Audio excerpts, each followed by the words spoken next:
आता मी माझ्या नांदेड जिल्ह्याकडे येतो।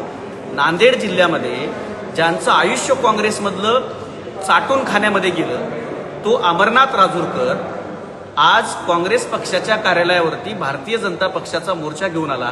अमर राजूरकर, लाज वाटली पाहिजे, जनाची नाही तर मनाची तरी लाज वाटली पाहिजे।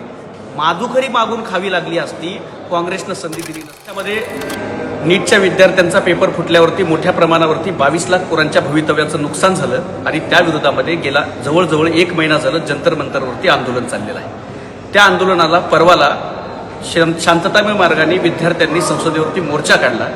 त्यावेळेला त्या मोर्चाला चिरडून काढण्याचं काम नरेंद्र मोदी आणि अमित शहाच्या सरकारनं केलं।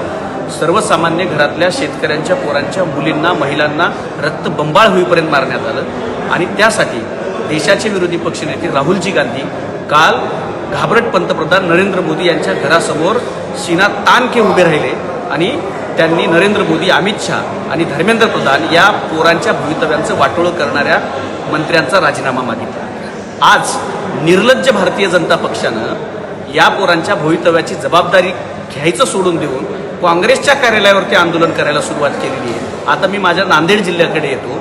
नांदेड जिल्ह्यामध्ये ज्यांचं आयुष्य काँग्रेसमधलं चाटून खाण्यामध्ये गेलं तो अमरनाथ राजूरकर आज काँग्रेस पक्षाच्या कार्यालयावरती भारतीय जनता पक्षाचा मोर्चा घेऊन आला।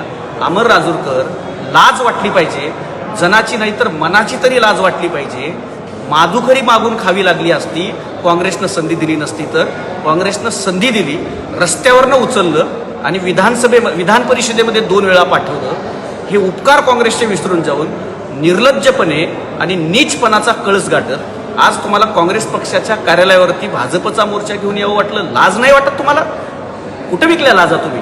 देवेंद्र फडणवीस आणि अमित शहाचे पाये चाटण्याची स्पर्धा लागली आहे तुमच्यामध्ये। थोडं 2 वर्षापूर्वी जाऊन बघा। आणि म्हणून मी अमरनाथ राजूरकर सारख्या काँग्रेसनं सगळं काही रस्त्यावरनं उचलून देऊन मोठं करून इथं आलेल्या या लोकांना आता नांदेड जिल्ह्यातल्या लोकांनी धडा शिकवला पाहिजे, कारण हे लोक सत्तेच्या तुकड्यासाठी कुणाचेही पाय चाटायला तयार आहेत। अशा ऐसान फरामोश लोकांना येणाऱ्या काळात आपण धडा शिकू।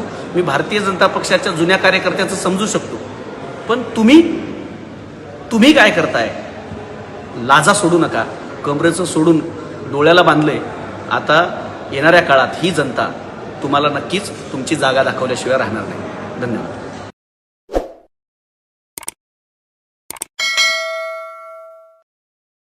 दिल्लीतील विद्यार्थ्यांवरील लाठी हल्ल्याच्या निषेधार्थ